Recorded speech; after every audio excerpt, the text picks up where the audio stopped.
Hello everyone, কেমন আছো তোমরা সবাই? আশা করি খুব ভালো আছো, আর আমরাও খুব ভালো আছি। তো আজকে তোমরা অলরেডি ভিডিও ট্যাগলাইন দেখে বুঝেই গেছো যে আমরা মানে কি অ্যানাউন্স করতে চলেছি, বা আমাদের ব্যাকগ্রাউন্ড সব কিছু দেখেই তোমরা অলরেডি বুঝে গেছো আমরা কি তোমাদের সাথে শেয়ার মানে কি নিউজ শেয়ার করতে চলেছি। তো যাই হোক, সেই নেই মানে আমরা কোনো রকম স্ক্রিপ্টেড কিছু মানে নিয়ে রেডি নয়, জাস্ট যা কিছু এক্সপ্রেশন মন থেকে আসবে সেটাই আমরা দেব, সেটাই আমরা বলবো। হ্যাঁ, তোমরা ঠিকই ধরেছো, ঠিক আছে। তো আমরা মানে আমাদের এই ছোট্ট ফ্যামিলির তরফ থেকে আমি আছি, শম্ভু আছে, আমাদের এই যে ছোট গোপাল। হ্যাঁ, তো আমাদের গোপালকে নিয়েও আমরা বসে গেছি। তো আমরা আমাদের তিনজনের তরফ থেকে তোমাদের সকলকে জানাচ্ছি যে আমাদের এই ছোট ফ্যামিলিতে আমরা আমাদের চতুর্থ সদস্যকে ওয়েলকাম জানাতে চলেছি কিছুদিনের মধ্যেই। তো আমরা মানে দেখো, বায়োলজিক্যালি হ্যাঁ আমার আর শম্ভুর প্রথম সন্তান আসছে, এটা ঠিকই, বাট আমরা যেটা সবসময় মানি বা বিশ্বাস করি যে গোপাল আমাদের প্রথম সন্তান। তো সেইভাবে বলতে গেলে আমাদের ছোট্ট গোপালের প্রমোশন হচ্ছে, আমাদের ছোট গোপাল বড় দাদা হতে চলেছে, আর অবভিয়াসলি আমরাও দ্বিতীয়বারের জন্য আবার বাবা মা হতে চলেছি। আমাদের প্রথম বায়োলজিক্যাল সন্তান আসতে চলেছে কিছুদিনের মধ্যেই। তো আমরা গোপালকে মানে রেখে এলাম আর কি কিছুটা। তো এবার মানে বেশ কিছুক্ষণ বসতে হবে, তো ওকে ওর আসনে আমরা আবার বসিয়ে দিয়ে আসলাম, কারণ অ্যানাউন্সমেন্টটা আমরা তিনজনে মিলে করতে চেয়েছিলাম তোমাদের সাথে। তো যাই হোক, মানে এটা একটা কি বলবো সৌভাগ্য, যেরকম একটা ভালো খবর তোমাদের সাথে আমরা শেয়ার করতে পেরেছি। অনেক দিন ধরেই ভাবছিলাম আসলে আমাদের লাইফে এত কিছু একসাথে চলছে, নতুন বাড়ি প্লাস আমার প্রেগনেন্সির জন্য যা হয় রেগুলার চেকআপ সব কিছু, তো সব মিলিয়ে এত কিছু লাইফে চলছে, মানে রোজই মানে ভাবি আমরা যে আমরা অ্যানাউন্সমেন্ট ভিডিওটা করব, বাট কোনো কারণেই সেটা হয়ে উঠছিল না। তো যাই হোক, আজকে একদম সকাল থেকে আমরা ডিসাইডেড যে আমরা এই ভিডিওটা করব তোমাদের সকলের সাথে, আমাদের লাইফের এত বড় নিউজ আমরা ডেফিনেটলি শেয়ার করব। তো তুমি কিছু বলবে? হ্যাঁ, মানে অনেকদিন আগেই এটা শেয়ার করার ইচ্ছে ছিল। হ্যাঁ, জানো যে নতুন বাড়ি একটা সাজাতে গেলে মানে কতটা হ্যাঁ মানে সবকিছু একসাথে করে, মানে আমরা তো অবভিয়াসলি যেমন আমরা অনেক কিছু যেমন একসাথে হলে আমরা অবভিয়াসলি খুশি, একইভাবে একটা চাপও থাকে না সব জিনিসটা একসাথে মেনটেন করা, এটাও একটা অনেক রকম প্রেশার থাকে মাথার মধ্যে। তো সেই কিছু মানে সব কিছু মিলিয়েই মানে একটু হয়তো লেট হয়েছে আমাদের তরফ থেকে, বাট মেনলি লেট হওয়ার কারণ ওই যে বললাম যে আমরা তো ব্যাঙ্গালোর থেকে সেরকম কিছুই নিয়ে আসিনি, সব কিছু ওখানে ছেড়ে এসেছি, মানে বিক্রি করে দিয়েছিলাম, বাট প্লাস যা করার আর কি। তো যার কারণে এখানে যে নতুন ফ্ল্যাট, এখানে সব কিছুই নতুন কিনতে হচ্ছে আমাদের। তো সবটাই একটা মানে দেখা, চয়েস করা, টাইম কনজিউমিং ম্যাটার, তোমরা সবাই জানছো।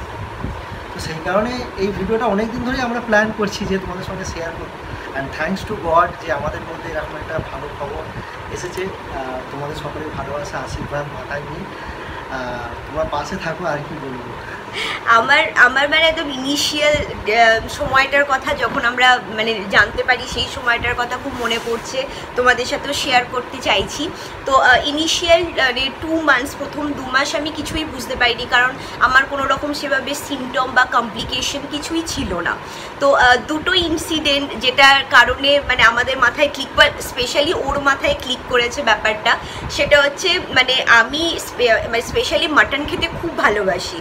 তো একদিন শম্ভু মাটন এনেছে, মানে সেই মাটনটা আমি রান্না করছি, বাট সামহাও ওর স্মেলটা আমি নিতে পারছি না। মানে ও বলছে তুমি এত ভালোবাসো, ঠিক আছে কোনো কারণে হয়তো আজকে ভালো লাগছে না। তো সেটা একটা হয়ে গেছে। আর একটা সেকেন্ড ইনসিডেন্ট যেটা হয়েছে, আমরা গেছিলাম বলো কলকাতা বইমেলাতে। হ্যাঁ মানে আমি খুব বই পড়তে খুব ভালোবাসি, বাট সেই আমি সারা বইমেলা শুধু ফুচকা খুঁজেছি। আমি বাবা এত বড় বইমেলাতে একটা ফুচকা স্টল নেই। তো যাই হোক, সেইটা মানে পাপড়ি চাট খেয়ে বাড়ি চলে এসেছিলাম। মানে সেই দিন তো ওর মাথায় এত ক্লিক করেছে, ও বলে না আজকে একদম একটা কিট নিয়েই বাড়ি যাব, তুমি কালকেই কিট টেস্টটা করাবে। বাট আমি বলেছিলাম না না আরও কিছুদিন যা পরে, না না আমি তো কিছু হলে তো কিছু সিমটম থাকবে, যখন কোনো সিমটম নেই এসব কিছু ব্যাপার নেই। ও বলছে ঠিক আছে। বাট আর একটা মানে কোইন্সিডেন্ট কী ছিল, মানে আমাদের তার পরের দিনে একদিন পরেই আমাদের তারাপীঠ যাওয়ার ছিল। আর যেহেতু আমাদের তার দুদিন পরেই মানে অ্যানিভার্সারি ছিল, আমরা প্রত্যেক বছরই অ্যানিভার্সারিতে কোথাও না কোথাও যাই। তো সে বছর মানে এই বছর আর কি লাস্ট ইয়ারে 2024 জানুয়ারিতে আমরা উইথ ফ্যামিলি, ওর বাবা মা আমরা দুজন আমরা প্ল্যান করেছিলাম, যেহেতু আমাদের নতুন বাড়িও কেনা হয়েছে, তো সেই হিসাবে প্লাস বিবাহবার্ষিক দুটো কারণে আমরা যাব তারা মাকে পুজো দিতে। তো সেই জন্য ওর পয়েন্ট ছিল যে তুমি অ্যাটলিস্ট করো, যদি সেরকম পজিটিভ হয় আমরা যাবো তো ডেফিনেটলি, বাট আমরা কিছু প্রিকশন নিতে পারবো। তো সেই দিনটার কথা আমার খুব মনে পড়ছে। দিনটা ছিল 28শে জানুয়ারি। তো আমার যা হয় স্বাভাবিক কিট এনেছি, এনে এবার রাত্রে তো একটা প্যালপিটেশন হচ্ছে কি হবে কি হবে, আমি করবো না এই নিয়ে ব্যাপারটা ছিল। আমি সকালবেলা উঠে ওকে ডাকিনি, সকাল 6টায় আমি ঘুম থেকে উঠে গেছি। তো মানে সেই মুমেন্টটা আমি হয়তো মানে তোমাদের বলে বোঝাতে পারছি না। আমি টেস্ট করলাম, যখন দেখলাম এরকম পজিটিভ এলো, ও ঘুমাচ্ছিল, আমি ওকে রীতিমতো ডেকে ওঠো ওঠো ওঠো কনগ্র্যাচুলেশন দেখো কি হয়েছে। তো সেই মুমেন্টটা খুব মনে পড়ছে। ও যে সত্যি রিয়েলি ও মানে পুরো থতমত খেয়ে উঠে গেছে, ঠিক আছে। ওর হাতে কিটটা দিয়ে মানে আমি পুরো কেঁদে ফেলেছিলাম অঝরে। মানে কি বলবো, অবভিয়াসলি আমরা প্ল্যান করছিলাম, বাট ওই রকম একটা মানে মোমেন্টে তার দুদিন পরই আমাদের অ্যানিভার্সারি একটা যাওয়া, মানে এই মোমেন্টে নিউজটা আমরা পাবো বা পজিটিভ রেজাল্টটা পাবো, এইটা খুব কোইন্সিডেন্ট ছিল আমাদের কাছে। আর আমরা মানে সত্যি তারা মায়ের আশীর্বাদ, কারণ আমরা দুটো কারণে আমরা মায়ের কাছে গেছিলাম, যে আমাদের বিবাহবার্ষিক প্লাস আমাদের নতুন বাড়ির জন্য। বাট আমরা তখন জানতাম না যে মা আমাদের জন্য আর একটা 3 নম্বর কারণও রেখে দিয়েছে গোপনে। তো যাই হোক গেছিলাম, যখনই যাই মানে তারাপীঠ স্পেশালি যখনই আমরা এই সময়টা প্ল্যান করছি, যখনই আমরা কোনো ঠাকুর স্থানে যাই বা তারা মা যেখানেই যাই, আমাদের সবসময় একটা মনস্কামনা থাকতো যে আমাদের ফ্যামিলিতে আমাদের মধ্যে কেউ আসুক, একটা ছোট বাচ্চা আসুক ফ্যামিলিতে। বাট এবারে সত্যি আমি জানি না ও শম্ভু কী চেয়েছে মায়ের কাছে, বাট এবারে ওই রিজনটার জন্য না মানে আমি যখন পজিটিভ রেজাল্টটা পাই মানে আমার আর কিছু চাওয়ার ছিল না। আমি জাস্ট মাকে গিয়ে শুধু বলেছিলাম যে থ্যাংক ইউ ফর এভরিথিং, এইটুকুই আমি বলেছিলাম। আমি কিছুই চাইনি, কারণ মানে না চাইতে আমাকে একটা সময়ের মধ্যে মানে আমাদের কি ছিল যে হ্যাঁ একটা একটা করে সেটেলমেন্ট হবে। প্রথমে আমরা কোথাও একটা সিটিতে সেটেল হব, একটা ফ্ল্যাট হবে, দেন আমরা অবভিয়াসলি আমাদের মধ্যে কেউ আসবে। বাট একসাথে যে মানে সব কিছু হয়ে যাবে মানে তার আনন্দ, তার চাপ নেওয়াটাও খুব মানে হ্যাঁ মানে সেটাই আর কি। তো থ্যাঙ্কস মানে থ্যাঙ্কস হর মহাদেব, বাবা ব্রহ্মাদেব, বাবা পঞ্চাননকে মানে থ্যাঙ্কস গড। মানে এবার কি মানে বাবারা সবাইকে ভালো রাখুক, যে আসতে চাইছে তাকে ভালোভাবে মানে এই পৃথিবীতে আসুক, সে সুস্থ হোক, এটাই আর কি। অবভিয়াসলি কারণ আমাদের মানে সেরকম কোনো ব্যাপার নেই যে ছেলে হবে বা মেয়ে হবে, সন্তান সে ছেলে সন্তান হোক মেয়ে সন্তান হোক, সে আমাদের কাছে সমান আদর যত্ন শাসন যেটুকু মানে আমরা গুরু দায়িত্ব নিতে চলেছি, বাবা মা হতে চলেছি, সেটা আমরা জীবনের শেষ দিন পর্যন্ত আমরা চেষ্টা করব যাতে আমরা সেটা মানে মেনটেন করতে পারি, সেই গুরু ভারটা আমরা বহন করতে পারি।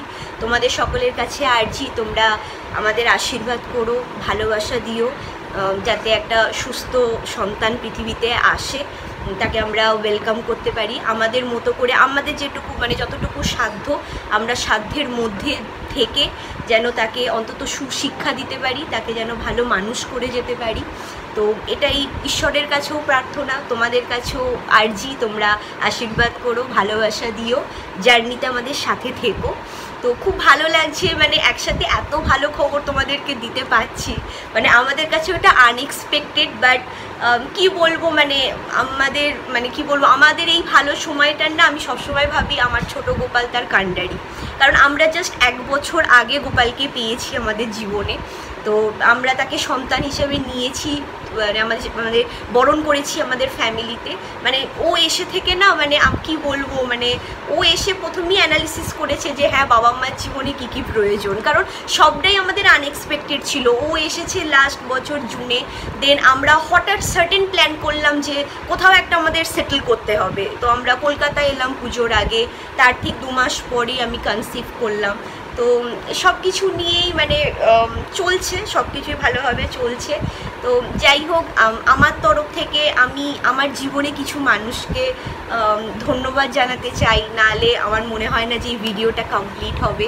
তো সবার প্রথমে ও যেমন বলল, সর্বোপরি ঈশ্বর, তার আশীর্বাদ, তার দয়া ছাড়া কিছুই হয় না। ইয়েস, হ্যাঁ, মা তারার আশীর্বাদ, বাবা পঞ্চাননের দয়া, আমার ছোট গোপালের ভালোবাসা অবভিয়াসলি। সেকেন্ড, আমি ধন্যবাদ জানাতে চাই, হ্যাঁ, বাবা ব্রহ্মাদেব আছে অবশ্যই। প্রচুর ঠাকুরদেব, 33 কোটি ঠাকুর দেবতা, হয়তো সবার নাম আমি নিতে পারছি না, বাট আমি সর্বমঙ্গলময় সকল ঈশ্বরকে আমাদের প্রণাম জানাচ্ছি।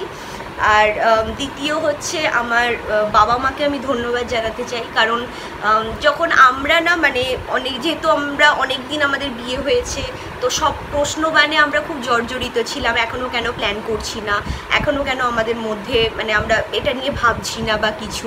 তো সেই সমস্ত নিয়ে যখন ছিল, বাট আমার বাবা মা নট আ সিঙ্গেল ডে, তারা সবসময় মেন্টাল সাপোর্ট করেছে, তারা সবসময় বলেছে যে সঠিক সময়ে সব কিছু হবে, সেই সময়টার জন্য ধৈর্য ধরতে হবে। তো বাবা মার কাছে অনেক কৃতজ্ঞ যে তারা কোনো দিন কোনো নেগেটিভ কিছু বলা বা মনের মধ্যে যাতে আমার প্রেশার না পড়ে কেন হচ্ছে না এটা নিয়ে প্যানিক করা, তারা কোনো দিন এটা নিয়ে করেনি। তো দ্বিতীয়, আমার বেশ কিছু কাছের বন্ধু বান্ধব, আমার আত্মীয় স্বজন, অবভিয়াসলি তারাও অনেক সাপোর্ট করেছে, অনেকে অনেক কিছু বলেছে, আবার অনেকে সাপোর্টও করেছে। তো তার সব কিছু মিলিয়ে অনেকদিন হয়ে গেলে আমাদের প্রায় এটা 6 বছর রানিং চলছে, এই নিয়ে আমাদের কোনো দুঃখ নেই, ঠিক আছে, হ্যাঁ, এটা মানে সোশ্যাল একটা ব্যাপার থাকে, সোশ্যাল একটা ব্যাপার, তো সেই নিয়ে আমাদের কোনো আক্ষেপ নেই। এটা তোমরা তো জানো যে আইদার পজিটিভ আর negative people will ask the question, এটা নিয়ে তুমি ভালো করো খারাপ করো কোশ্চেন আসবে, তো সেটা নিয়ে কোনো ম্যাটার নয়, তোমাকে তোমার ফোকাস তোমার লক্ষ্যে এগিয়ে যেতে হবে, এটাই মনে হয়। তো ওইসব কোশ্চেন কে কী বললো এটা নিয়ে ভাবার কিছু ব্যাপার নেই। তবে হ্যাঁ, সবসময় একটা পজিটিভ জিনিস যখনই কেউ কিছু বলে, তার মধ্যে যদি আমার কিছু ভুল থাকে, যেটা আমি সবসময় মানে ডেফিনেটলি যারা বলছে তারা তো আমাদের খারাপের জন্য বলছে না, বাট ঠিক আছে, ফর দ্য টাইম বিং, ওই যে বললাম আমার বাবা মা বলে যে সঠিক সময়ের অপেক্ষাটা করতে হয়, সেই ধৈর্যটা ধরতে হবে। তো যাই হোক, থার্ড হচ্ছে আমি যাকে ধন্যবাদ জানাতে চাই সেটা হচ্ছে আমার মাসি, আমার মাসিমণি। সে মানে সেও আমার এই ভালো সময়টার একটা কাণ্ডারি, মানে তার উপকার আমি জানি না, মানে আমরা এই জীবনে শোধ করতে সুযোগ পাবো কি বা কোনো দিন এটা শোধ হবে কি। তো থ্যাংক ইউ মাসিমণি। আর সবার শেষ, ঠিক আছে, মানে টপ অন দ্য লিস্ট, যাকে আমি ধন্যবাদ জানাতে চাই, যাকে ছাড়া আমি সেই দিনগুলো, সেই খারাপ সময়গুলো, যে আমাকে সবথেকে বেশি মেন্টাল সাপোর্ট দিয়েছে, বা মানে কি বলবো, মানে তাকে ছাড়া আমি জানি না আজকে আমি তোমাদের সামনে এরকম বসে হাসি মুখে কথা বলতে পারতাম কি না। সে একদম মানে আমার জীবনের বেস্ট ফ্রেন্ড, আমার পরম বন্ধু, আমার হাজব্যান্ড, ঠিক আছে, মানে ওনা থাকলে সে ব্যাপারেও আমি আমার বাবা মার কাছে আবার কৃতজ্ঞ যে তারা আমাকে মানে একটা জীবনে একটা পরম বন্ধু পাইয়ে দিয়েছে। মানে সত্যি ওনা থাকলে আমি এই সিচুয়েশনটা বা সেই সময়টা কিভাবে কাটাতাম আমি জানি না, ঠিক আছে, আমি সত্যি জানি না। আমার অনেস্ট কনফেশন, শম্ভু ছাড়া আমার সেই সময়টা কাটতো না, কারণ আমরা বড় হয়ে গেলে যা হয়, বাবা মারও বয়স হয়েছে, তারাও অনেক রকম কমপ্লিকেশন, শারীরিক প্রবলেম, সবসময় সব কিছু বাবা মাকে বলা যায় না, বা কষ্ট হলে বা সব কিছু আনন্দের মুহূর্তগুলো যদিও বা শেয়ার করা যায়, কষ্টটা হয়তো সবসময় যায় না। সেক্ষেত্রে ও হচ্ছে আমার একদম ব্যাকবোন, ও ছাড়া এটা সম্ভব ছিল না কোনো দিক দিয়ে। যা কিছু জীবনে খুশি আনন্দ সেটা একদম মানে আমি তো সবসময় বলছি যে ঈশ্বরের আশীর্বাদ, অবশ্যই গোপালের ভালোবাসা, বাট কাউকে তো একটা বহন করেও নিয়ে আসতে হবে, কারণ মানুষের মধ্যে ঈশ্বর থাকে। তো ও আমার কাছে সেই পরম বন্ধু যে আমার পাশে সবসময় আছে, ছিল, থাকবেও ভবিষ্যতে।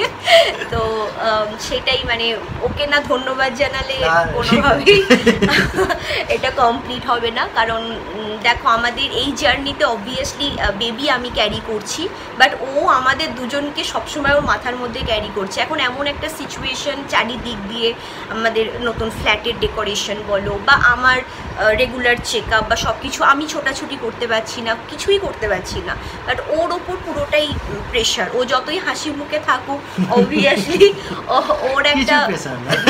ও সেটা বলছে সবসময় যাতে আমি খুব লাইট থাকি সেই জন্য, বাট অবভিয়াসলি ওর একটা প্রেশার তো সবসময় থাকে, একটা নতুন সেট আপ প্লাস আবার একটা নতুন মানুষ আসতে চলেছে, তার যাতে কোনো অসুবিধে না হয়, আমি যাতে কমফোর্ট ফিল করি, আমার যাতে কোনো রকম সমস্যা না হয়। তো সব কিছু মিলিয়ে মিশিয়ে ও হচ্ছে একদম যাকে বলে হেড অফ দ্য ফ্যামিলি। তো তার দায়িত্ব না, এটা না বললে মানে ব্যাপারটা কমপ্লিটই হবে না, এরকম ব্যাপার। তো যাই হোক, again thank you to everyone. সকলে পাশে থেকো, মানে খুব ভালো থেকো তোমরা, আমাদেরকে অনেক অনেক ভালোবাসা দিও। তো ভিডিওটাকে এখানেই শেষ করব, আর কিছু সেরকম বলার নেই, যা বলার ছিল আমার বলা হয়ে গেছে। তো আমার খুব ভালো লাগছে, মানে এরকম হ্যাপি মুমেন্ট সবার সাথে শেয়ার করার জন্য অনেক সৌভাগ্য লাগে, আমরা সেই সৌভাগ্যটা লাভ করেছি। তুমি যদি কিছু বলো অনেক বেশি বলে ফেলেছি হয়তো, বললাম প্রথমেই যে যা যা মনে আসবে সবই তোমাদেরকে বলবো আজকে। তো আমার তরফ থেকে আমি ডান, আমার যা যা মনের ভেতরে ছিল আমি সব বলে দিলাম। Over to you. আমার কিছু বলার নেই, ঠিক আছে, তোমাদের আশীর্বাদ থাক, ভালোবাসা থাক, যাতে আমাদের বাচ্চা খুব সুস্থভাবে এই পৃথিবীতে আসে, এইটুকুই, আর কিছু নেই। আর বাবা মায়েদের আশীর্বাদ, ছোটো বড়ো সকলের তো আশীর্বাদ সঙ্গে আছে, সর্বোপরি ভগবান তো আছে, এইটুকুই, আর কিছু নেই। এবার জার্নিটা আস্তে আস্তে চলবে, স্টেপ বাই স্টেপ শেয়ার একদম আমার ফুল জার্নি তোমাদের সাথে শেয়ার করব। তো তোমাদের যদি কারো কোনো এক্সপিরিয়েন্স থাকে, কোনো যদি সাজেশন থাকে, তো সেই সাজেশনটা ডেফিনেটলি এই ভিডিওর কমেন্ট সেকশানে কমেন্ট করে জানিও আমাদের, তো সেটা আমরা অবশ্যই ফলো করার চেষ্টা করব। ঠিক আছে, ঠিক আছে, চলো বাই বাই।